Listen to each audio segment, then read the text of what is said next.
Vamos prestar bem atenção à leitura do capítulo 5 e do capítulo 6 de Neemias.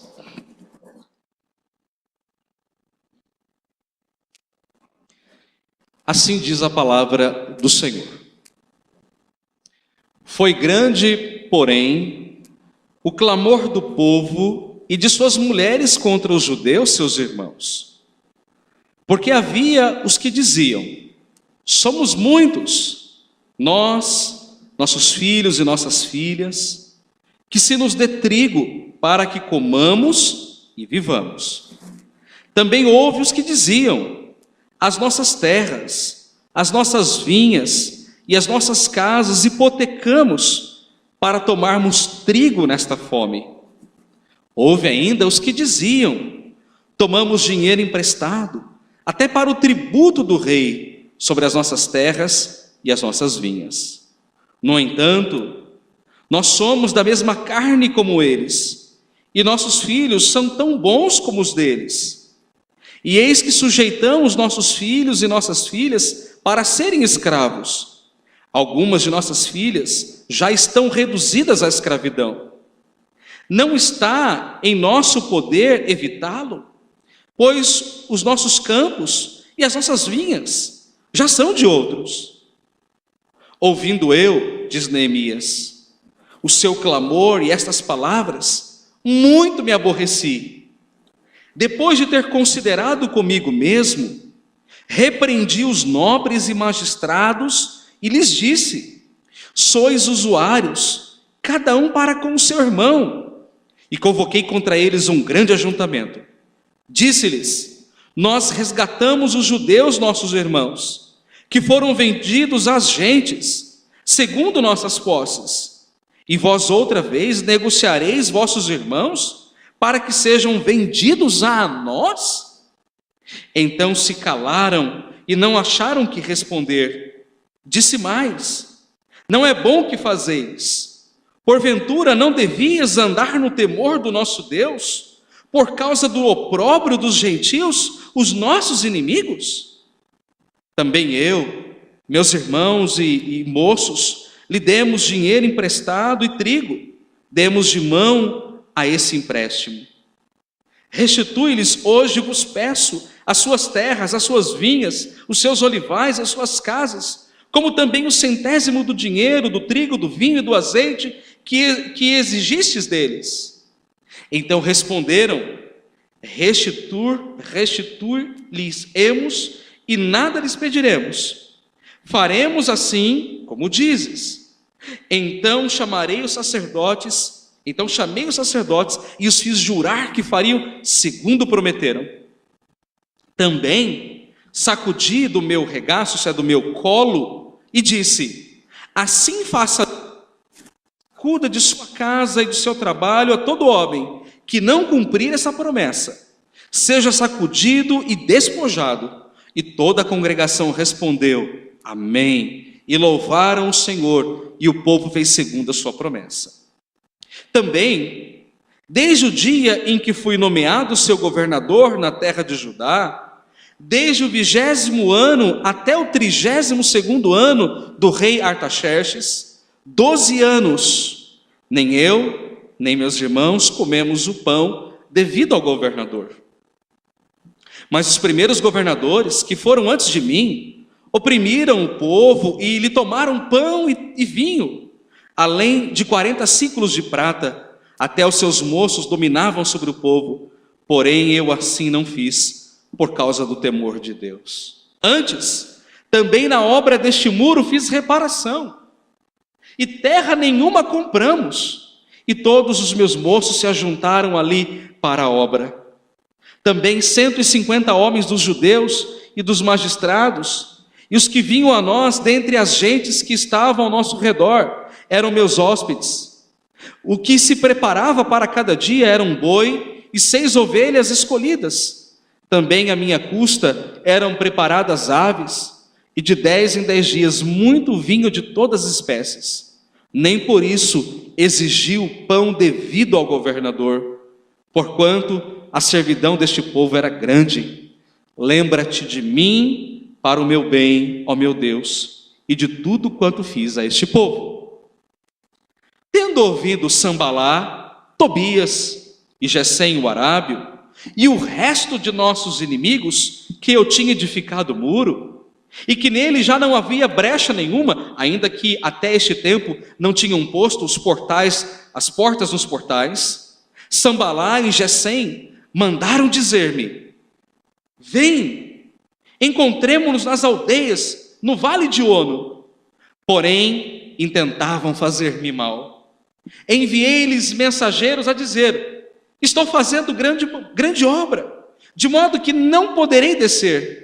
Por que cessaria a obra enquanto eu a deixasse e fosse ter convosco?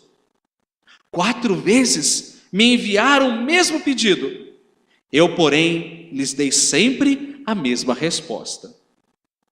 Então Sambalá me enviou pela 5ª vez o seu moço, o qual trazia na sua mão uma carta aberta do teor seguinte: entre as gentes se ouve, e Gesem diz que tu e os judeus intentais revoltar-vos. Por isso, reedificais o muro, e segundo se diz, quereis ser o rei deles. E pusestes profetas para falarem a teu respeito em Jerusalém, dizendo: este é o rei de Judá.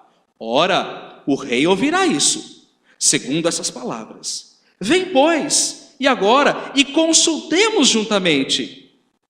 Mandei dizer-lhes: de tudo que dizes, coisa nenhuma sucedeu.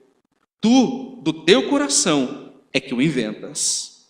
Porque todos eles procuravam atemorizar-nos, dizendo: as suas mãos largarão a obra, e ela não se efetuará. Agora, pois, ó Deus, fortalece as minhas mãos.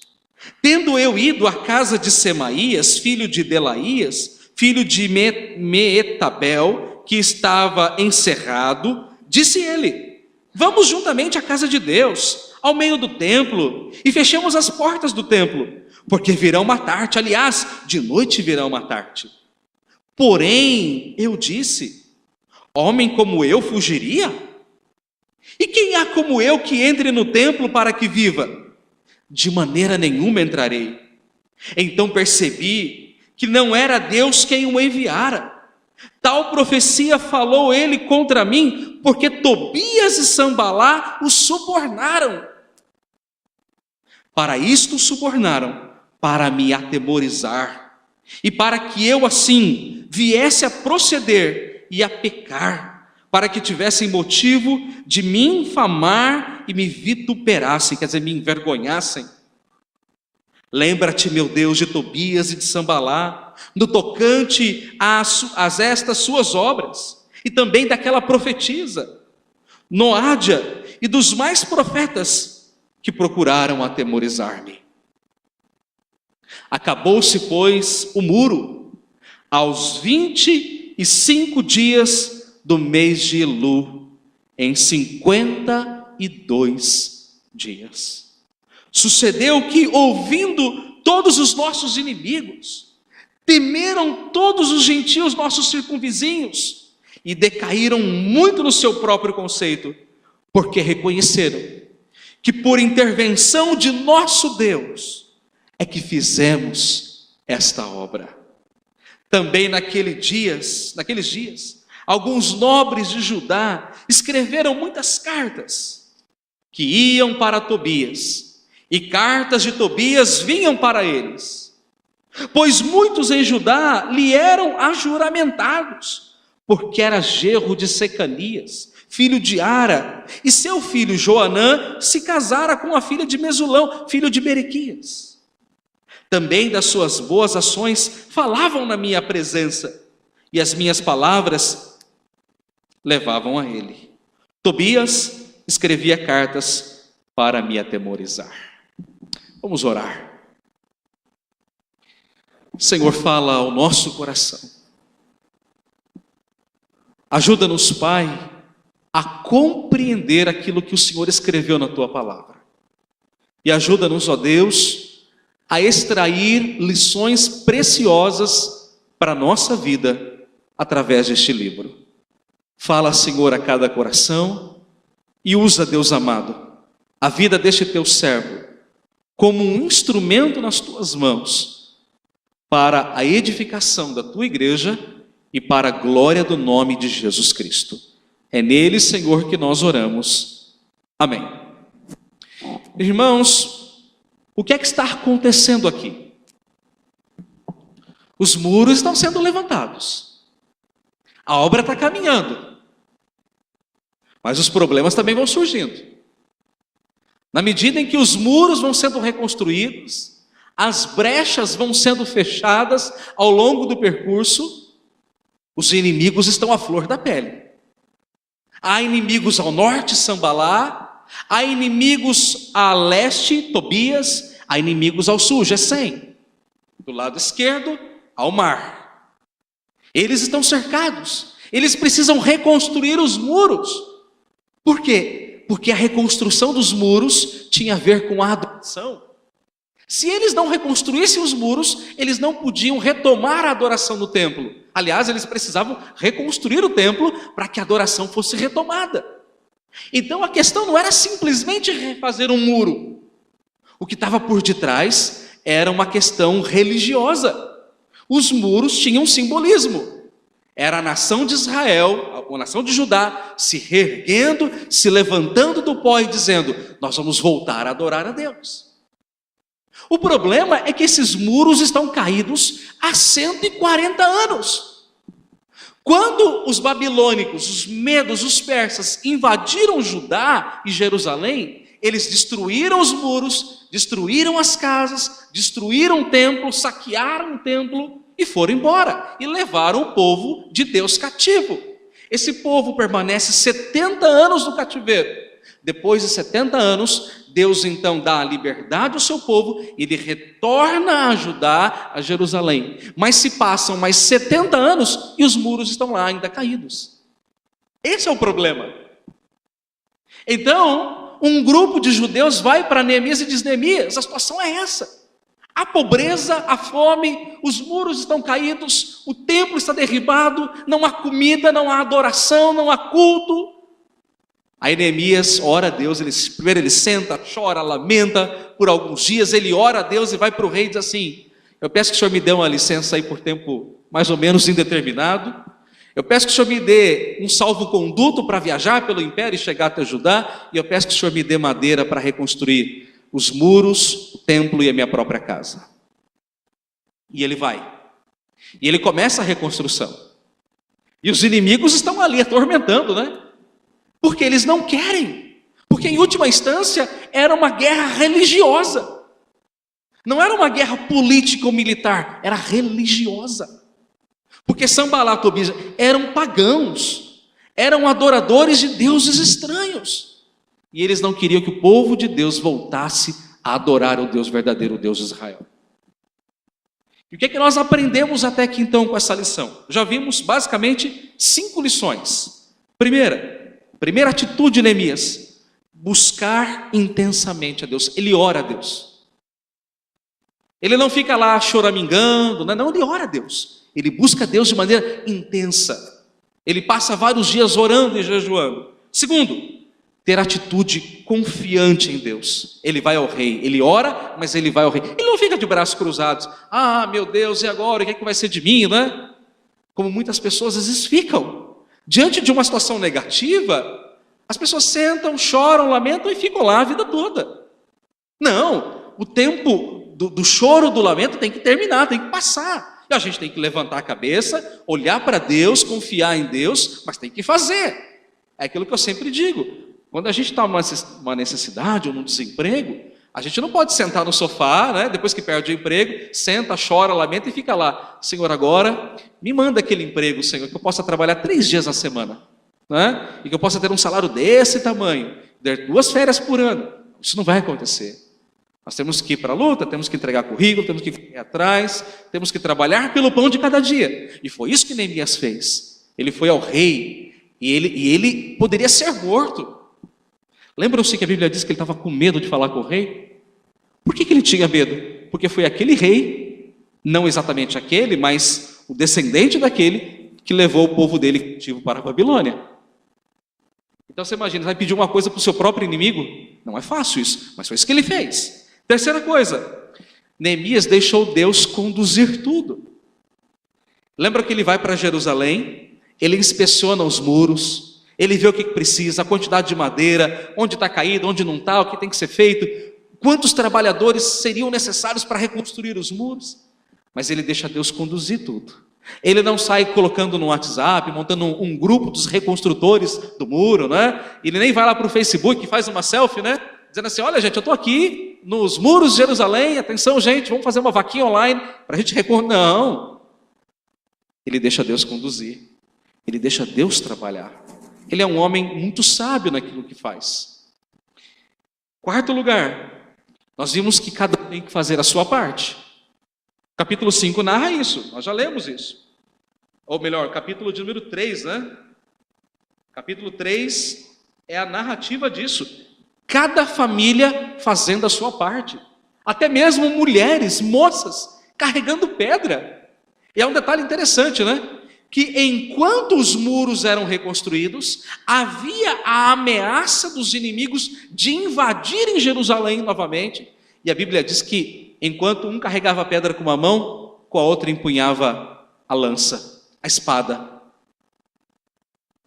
E é interessante que o povo de Israel não dominava muito bem o aço, mas os inimigos sim. Então o equipamento militar deles era muito pobre em relação ao equipamento militar dos povos inimigos, né? É a mesma coisa a gente comparar o poderio militar dos americanos com o do Haiti, por exemplo, que acho que nem tem um poderio militar, não tem quase nada. Mas ele ora, ele confia em Deus e ele manda bala, ele não desanima não. Isso aqui é uma grande lição para nós, né? Não podemos desanimar. Diante das circunstâncias difíceis, das lutas, ora, a gente vigia de um lado e trabalha do outro. Oramos de um lado e trabalhamos do outro. Orare et labutare, ore e trabalhe, diziam os reformadores. Mas então, a quinta lição que já aprendemos é: esteja pronto para as lutas. Esteja pronto. Porque as lutas acontecerão, mais cedo ou mais tarde. Mas devemos estar prontos e confiantes em Deus em todo o tempo. E era isso que Neemias fazia. Ele colocou os guardas ao longo do muro, mas dizia, vamos confiar em Deus. Ele vai nos dar o livramento. E de fato foi isso que aconteceu. Os inimigos, Sambalá, Tobias e Gesem, não invadem Jerusalém, porque eles têm medo. Eles têm medo do Deus de Israel. Muito bem, irmãos. O que é que nós vamos aprender nessa noite com os capítulos 5 e capítulo 6? A primeira lição está ao longo do capítulo 5. E a primeira lição é necessário fazer sacrifícios. Sem sacrifício, nada pode acontecer. Eu quero que os irmãos se lembrem o que está acontecendo aqui no capítulo 5. Então, vamos nos lembrar. Os muros estão sendo reconstruídos, ok? A obra está andando, a coisa está fluindo. Deus está trabalhando e a obra está se desenvolvendo. Só que no meio dessa história, surge um problema no meio do próprio povo de Judá. Qual é o problema? Gente pobre, gente passando fome. Havia fome, havia seca, havia dívida. Os judeus pobres estavam dizendo assim para Neemias, olha Neemias, o problema é o seguinte, nós não temos comida. Nós estamos trabalhando aqui de sol a sol, mas não temos comida. O que é que nós vamos fazer? Os nossos filhos não têm comida. Nós já hipotecamos a nossa casa, temos a nossa casa como garantia de pagamento, porque não temos comida. Os nossos filhos já são escravos dos próprios governadores de Israel, de Judá. Dos líderes, daqueles que tinham dinheiro. E Neemias fala, olha, já não bastasse o fato de que a gente era escravo lá na Babilônia, agora vamos ser escravo de novo aqui? Só que com detalhe, vamos ser escravos de nós mesmos? Esse era o contexto, irmãos. A coisa, quando a gente pensa na história de Neemias, dá a impressão assim, né, de que Neemias chegou lá e rapidinho reconstruiu os muros, e foi simples assim, né? E num passe de mágica, os muros se levantaram, tal como os muros de Jericó caíram. Não foi assim, irmãos. No meio daquela situação, houve um problema muito específico. dificuldade no meio do povo de Deus. Havia ali, no meio do povo, falta de misericórdia, falta de amor, para com aqueles que eram mais pobres da comunidade. E eles chegam para Neemias e dizem assim: olha, Neemias, e agora? Não temos vinha, não temos plantação de trigo, nossa casa está hipotecada, nossos filhos viraram escravos. Neemias fica indignado quando ele ouve esse negócio todo, né? Diz lá o versículo número 6: ouvindo eu, pois, o seu clamor, essas palavras, muito me aborreci. Porque você imagina, a cabeça de Neemias está ali reconstruindo os muros. Ó, gente, temos que colocar guarda aqui, guarda ali, porque os inimigos podem invadir. E Neemias também fazendo a obra, porque Neemias não era um líder preguiçoso. Ele botou a mão na massa, como a gente vai ver daqui a pouco. Mas durante aquele tempo ele parou e disse: peraí, eu não tinha percebido esse problema. O que é que Neemias faz? Reúne os líderes do povo, os irmãos que tinham lá condição econômica, que eram os detentores do dinheiro de Judá, e diz assim: gente, vamos perdoar a dívida, dá trigo para o povo, devolva a casa, devolva o terreno, devolva os bens, somos todos irmãos. Isso aqui me lembra muito, irmãos, aquela narrativa de Atos, né? Quando a Bíblia diz que houve uma certa fome, uma certa pobreza nos primeiros dias da igreja primitiva, e a Bíblia diz que os irmãos que tinham mais posse, vendendo as suas propriedades e bens, iam lá e depositavam dinheiro nos pés dos apóstolos, e o dinheiro era distribuído às pessoas da comunidade à medida que alguém tinha necessidade. E Neemias chama o povo e disse: não, gente, vamos resolver isso aqui. Vamos dar trigo para o povo, vamos dar comida para o povo, vamos devolver as casas, vamos devolver a honra deles, se já não bastasse toda a humilhação que sofremos lá na Babilônia. E é isso que acontece. Agora notem que na sequência do texto, a partir do versículo 14, Neemias ele dá um exemplo. Neemias não é um líder que diz assim: não, gente, vamos ajudar todo mundo, mas eu não vou fazer nada não. Eu não sei se os irmãos sabem, mas houve um momento na história que Neemias ele foi nomeado governador de Judá. Ele não queria não, viu? Ele não queria ser líder. Ele queria ser servo, mas ele foi nomeado governador. E sabe o que ele fez como governador? Ele não exigiu dinheiro. Muito pelo contrário. Ele trabalhou também, ele diz lá: eu também com as minhas próprias mãos ajudei a reedificar.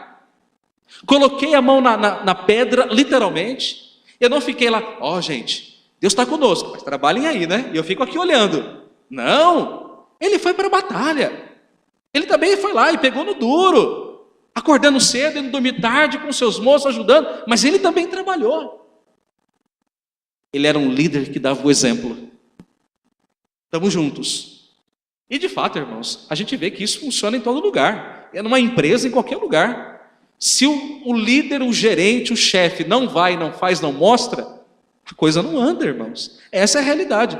Se você tem uma empresa, você é o chefe, e você chega lá com os seus empregados: ó, gente, o negócio é o seguinte, nós vamos reformar essa sala aqui, porque essa sala aqui vai ser o nosso novo ambiente de reuniões e tal, queremos um lugar amplo, bonito, bem iluminado.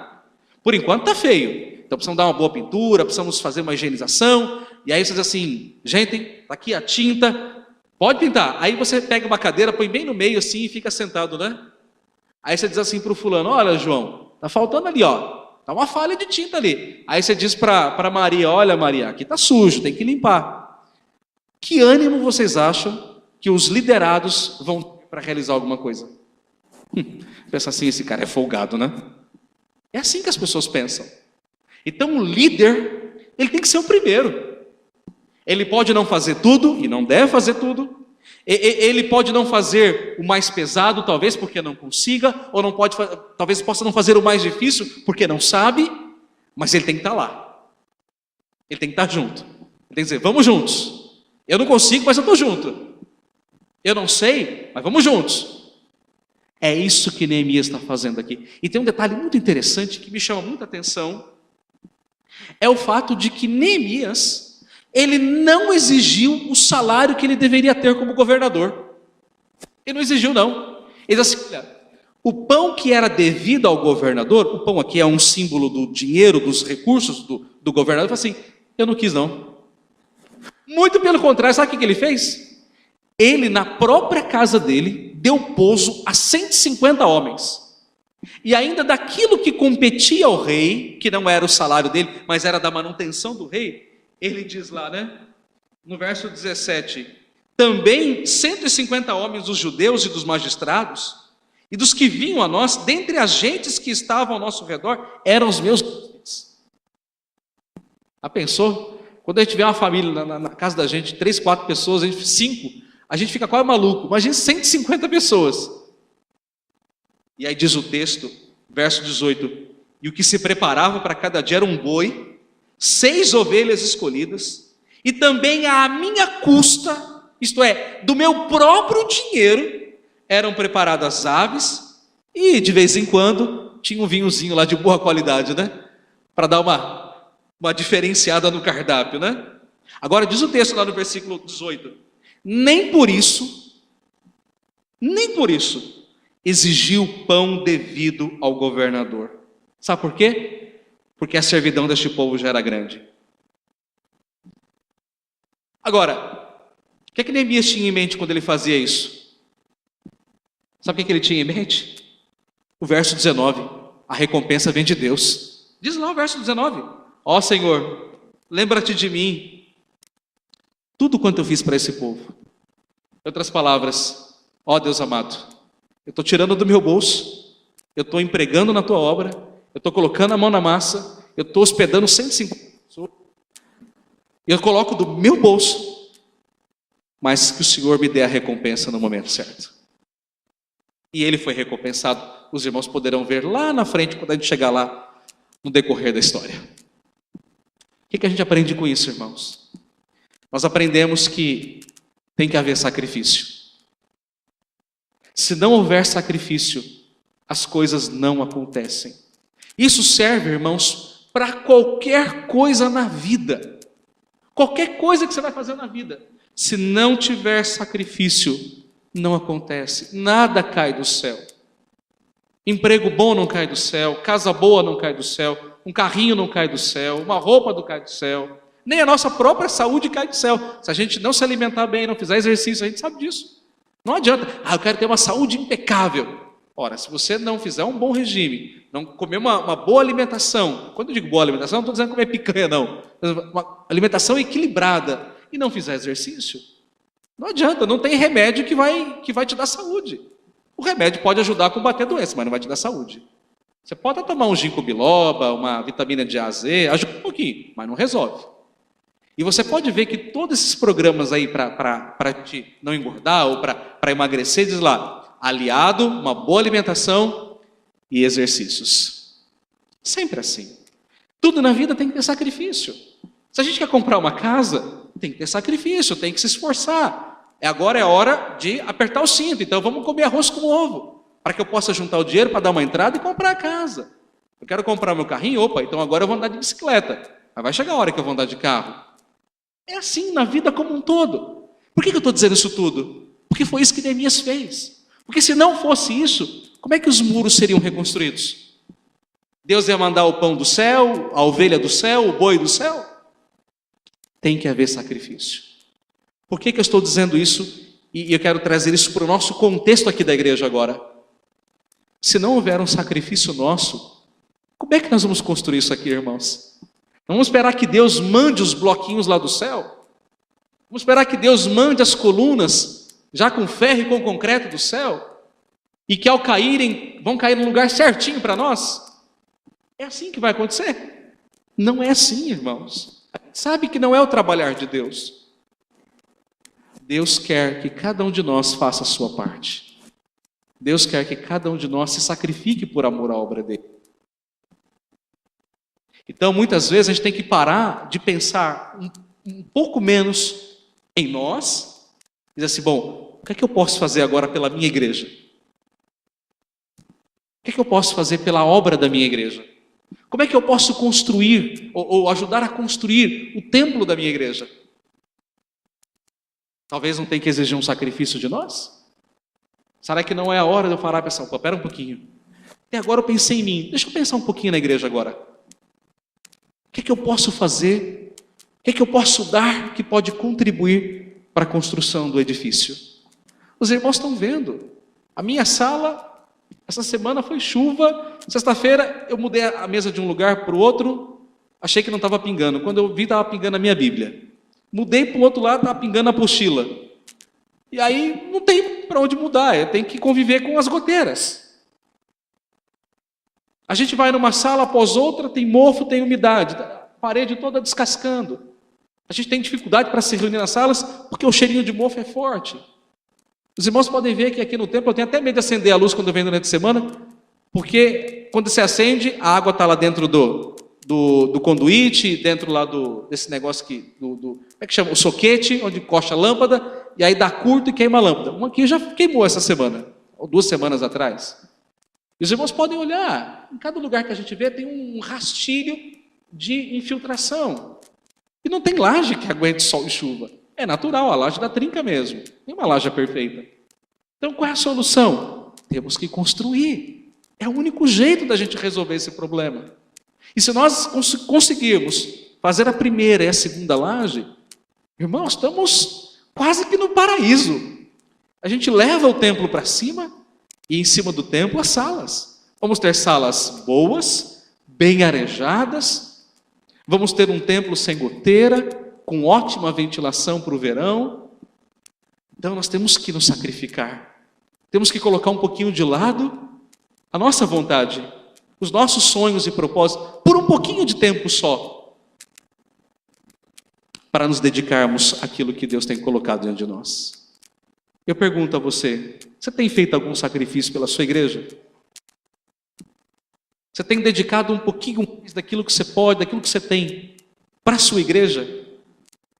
Ou quando você tem um dinheiro para assim, vou trocar meu celular, vou comprar um tênis novo, vou guardar para viajar, vou fazer isso, aquilo, outro. Ou você pode pensar assim, como é que eu posso abençoar a minha igreja? Como é que eu posso abençoar a construção do templo da minha igreja? Irmãos, isso aqui não vai ficar para nós. Nós somos passageiros aqui. Não vai ficar para mim muito menos, porque eu sou passageiro aqui. Daqui a pouquinho eu estou juntando as minhas coisas e estou indo embora. Porque eu sei que Deus vai me chamar num momento adequado para outro ministério, para outra igreja natural. Nenhum pastor é eterno em nenhuma igreja. Vocês são, porque vocês vão ficar aqui. Os seus filhos vão estar aqui. Vão crescer aqui. É para eles, é para vocês, não é para mim. É para que vocês desfrutem do melhor que Deus pode nos abençoar.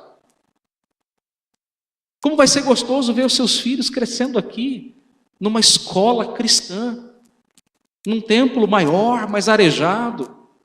Como vai ser bom num dia de chuva a gente poder entrar com o nosso carro aqui dentro, né? Você tem que pará-lo lá fora, na frente da casa do vizinho. Agora os diáconos lá diminuíram o nosso estacionamento na rua, né? Não pode mais parar na calçada, tem que parar aqui em cima e tem que descer. Como é que a gente faz num dia de chuva?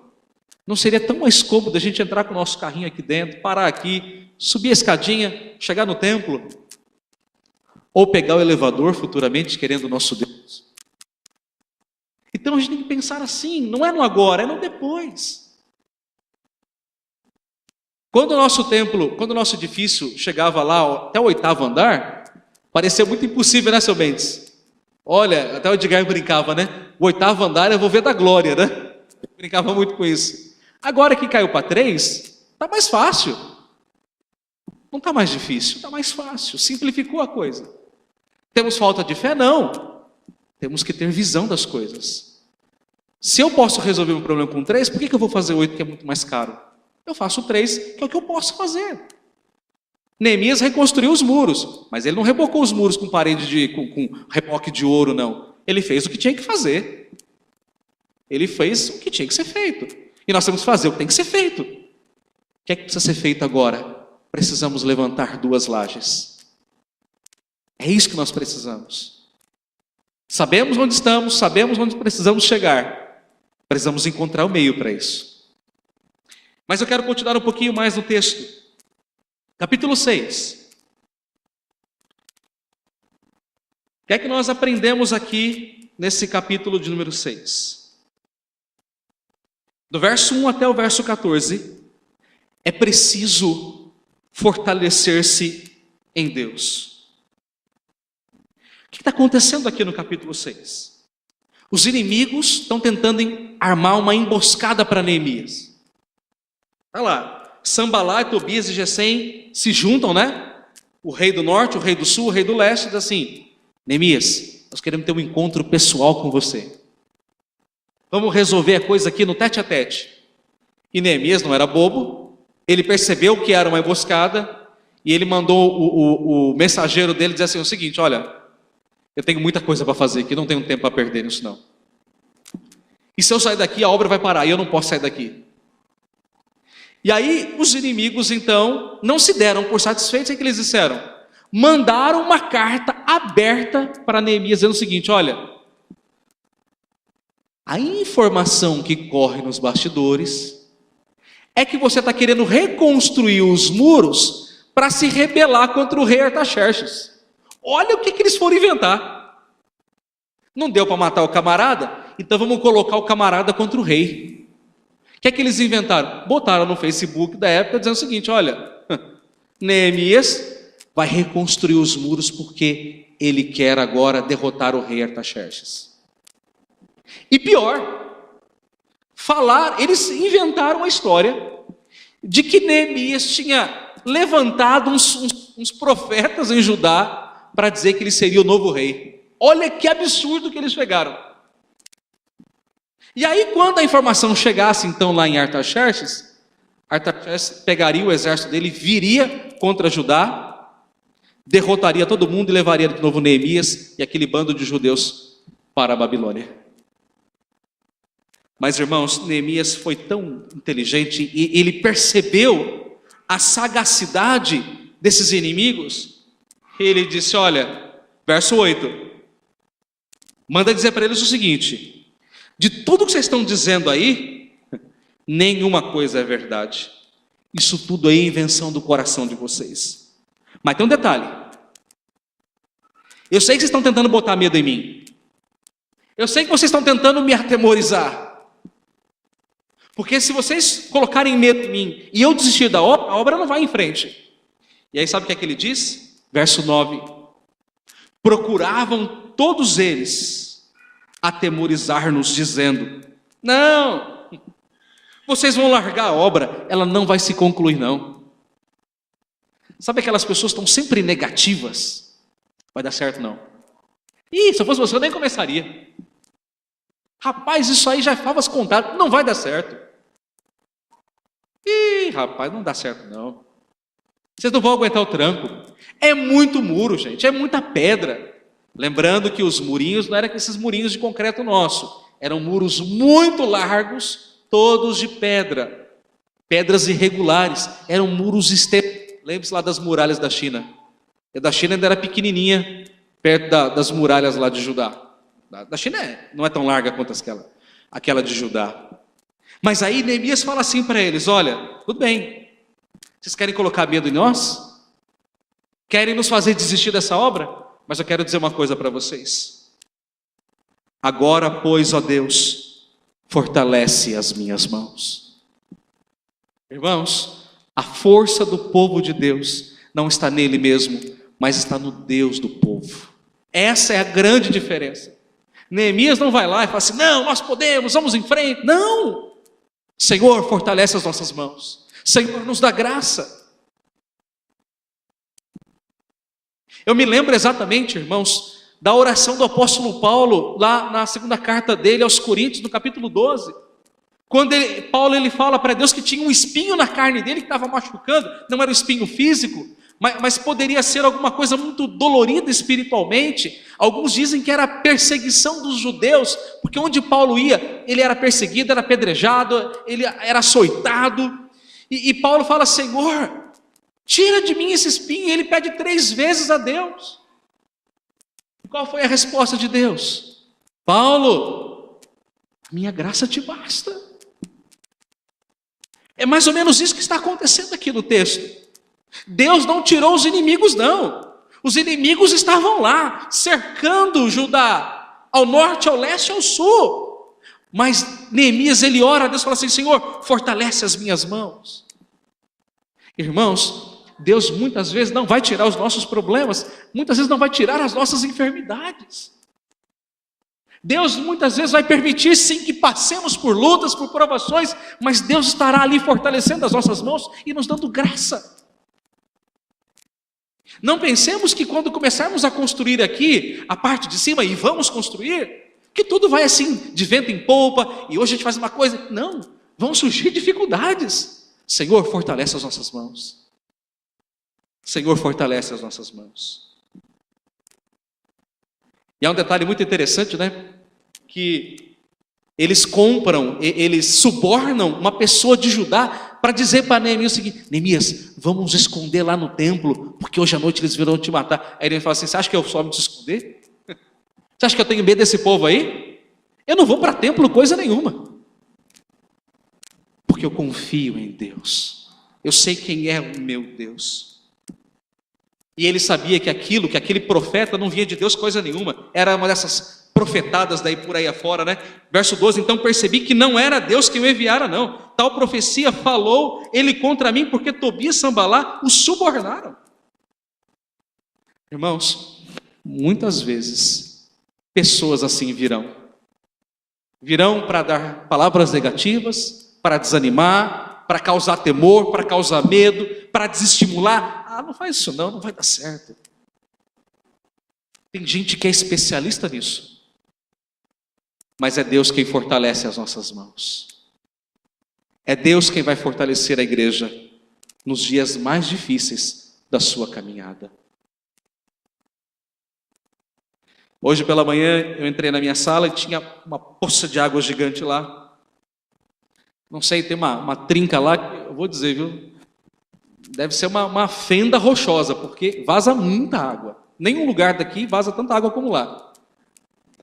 Aí eu dizia: irmão, como eu queria não ver essa poça mais. E às vezes eu fico aqui a semana e dá vontade, sabe, colocar um tapetinho ali na sala, deixar mais aconchegante. Você vai ver os dias de inverno. Mas sei que não adianta, porque se eu colocar o tapete vai molhar. Não resolve. E esse irmão disse assim: pastor, calma.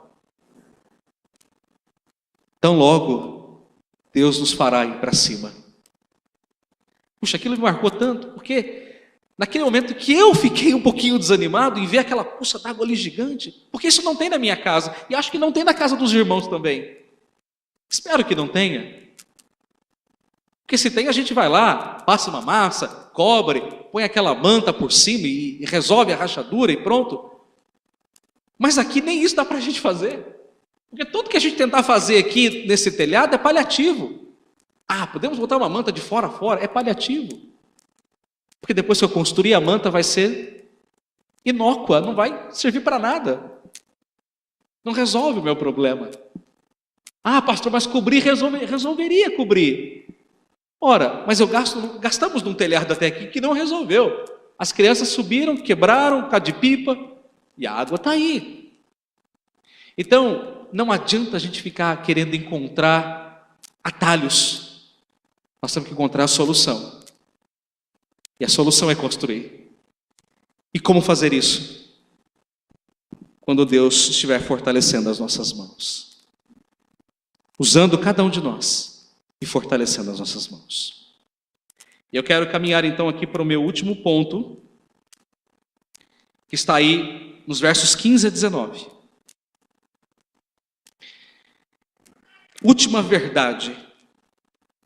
Devemos reconhecer quem é Deus e o que é que Ele faz. Aqui está o recheio do bolo. Parte mais gostosa de tudo. Vamos então olhar para o texto. Então, mesmo diante de todo o ataque inimigo, ameaça de um lado, ameaça do outro, suborno daqui, suborno dali, tentando matar Neemias, inventando coisas, dando palavras negativas, sabe o que aconteceu?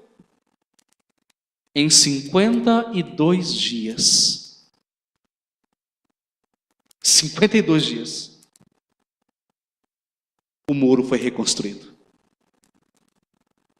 Irmão, você tem ideia do que é 52 dias? Você tem ideia disso? É muito pouco tempo para um muro que ficou 140 anos no chão. Uma muralha dessa largura. E não era só o muro, era tudo em volta. O texto diz: acabou-se, pois, um muro aos 25 dias do mês de Elul, em 52 dias. Ele foi reconstruído num tempo, irmãos, inimaginável.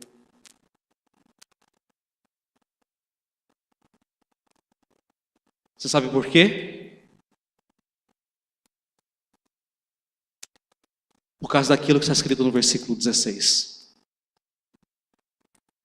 Sucedeu que, ouvindo todos os nossos inimigos, Sambalá, Tobias, Gesem, todos os inimigos em volta, eles temeram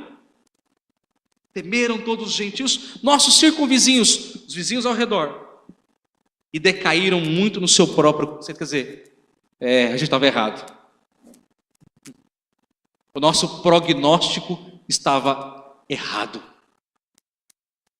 Sabe por quê? Porque eles reconheceram que por intervenção de nosso Deus é que fizemos esta obra. Irmãos, isso é maravilhoso.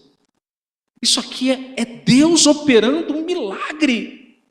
Foi a intervenção de Deus, ou seja, foi Deus intervindo, agindo no meio do povo, que fez com que aquela obra fosse terminada e concluída aos 52 dias. Irmãos, era impossível. Impossível. Humanamente impossível. Irmãos, o nosso Deus é um Deus de milagre. Ele é, irmãos. Ou a gente crê nisso aqui, que é um registro bíblico, histórico, ou você pode pegar a página da sua Bíblia, essa aí, joga fora. Você tem consciência disso? Do que Deus fez? Por isso que o grande tema de Neemias é o trabalhar de Deus na obra humana. Por quê? Porque não adianta nada ter a obra humana se Deus não trabalhar. Mas Deus trabalha quando nós trabalhamos. Deus faz quando nós nos dispomos a fazer. E é isso que está acontecendo. Diz o texto lá, também verso 17, também naqueles dias alguns nobres de Judá escreveram muitas cartas que iam para Tobias e cartas de Tobias que vinham para eles, pois muitos de Judá eram ajuramentados porque eram genro de Secarias. Havia um parentesco ali de Tobias com alguns de Judá. Inclusive, o próprio filho de Tobias era casado com umas pessoas ali de Judá. E aí, sabe o que eles faziam? Mandavam carta o tempo todo, dizendo assim: olha, o negócio está acontecendo assim, está assado. Sabe aquele agente secreto que faz jogo duplo? É o famoso leva e traz. Esses camaradas aqui eram os leva e traz de Judá. Ele chegava lá para Tobias e disse: ó, Tobias, o negócio é o seguinte, o muro em um lugar está sendo reconstruído, a coisa está indo. E Tobias mandava carta dizendo assim: ó, precisamos agir. Inventa alguma coisa, faz alguma coisa. Interessante isso, né? O jogo duplo, né? Verso 19. Também das suas boas ações falavam na minha presença. E pior, chegavam lá para Tobias, Neemias, rapaz, Tobias é gente boa. Confia nele. Gente malvada demais, né? Mas é isso que eles faziam. E diz o texto, e as minhas palavras, falavam para ele. Tobias escrevia cartas para me atemorizar. Irmãos, Neemias não era nem um super-herói não, viu? Se você imagina Neemias com uma capa assim, e um N bem no peito assim, né? De super Neemias, esqueça isso. Ele era humano como eu e você. E eu acho que em algum momento ele também tremeu na base, como tremeu diante do rei. Mas sabe qual foi a grande diferença no ministério de Neemias? Deus trabalhava através dele. Ele confiava na intervenção de Deus. Isso tem que nos fazer lembrar, irmãos, de quem Deus é e o que é que Deus faz.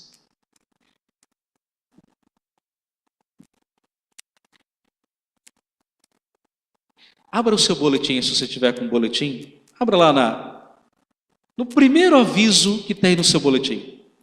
Abra lá. Está lá, reunião de oração nos lares. Está aí? Reunião de oração. Tem a data, o lugar, quando a gente pode colocar antes. O que é que diz a última frase desse aviso? Quando a igreja ora, Deus faz a obra. É isso que eu estou chamando de a intervenção de Deus. Quando a igreja se dispõe a orar, quando a igreja se dispõe a clamar a Deus e a confiar nele, Deus intervém e Ele faz. Ele faz porque Ele é Deus. E a gente tem visto, irmãos, quantos e quantos milagres na nossa igreja. Quem diria, irmãos, que um dia nós poderíamos chegar onde nós chegamos? Você podia dizer isso no seu coração com toda certeza? Há 5 anos atrás, não, eu tenho certeza absoluta que daqui tanto tempo, daqui sei lá quanto, a gente vai estar no novo templo. Era difícil, não era? Claro que era, porque nós somos humanos. Mas você sabe por que nós fizemos isso aqui? Porque Deus interviu. E Deus trabalhou de todos os lados, movendo corações, para que essa obra acontecesse. E eu tenho certeza absoluta que esse ainda não é o final da obra que Deus tem a realizar aqui. Deus tem muitas outras coisas para serem realizadas. Mas Ele conta comigo e com você. Lembre-se, irmãos, do que o apóstolo Paulo fala. Abram suas Bíblias comigo em Efésios, e eu termino aqui.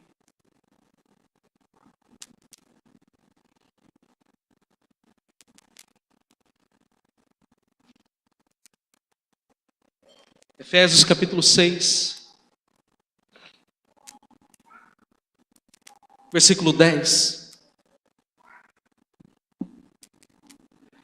Leiamos todos juntos, irmãos. Página 209 do Novo Testamento. 209, Efésios capítulo 6, versículo 10. Leamos. Quanto ao mais, sede fortalecidos no Senhor e na força do seu poder. Como é que nós vamos construir isso aqui, irmãos? Fortalecidos no Senhor e na força do seu poder. Vocês acham que há dificuldades? Acham? Claro que há. Há empecilhos? Claro que há. Mas eu quero dar mais um versículo para você, para que você não se esqueça nunca disso. Abra em Romanos capítulo 8. Volte um pouquinho. Página 168 do Novo Testamento.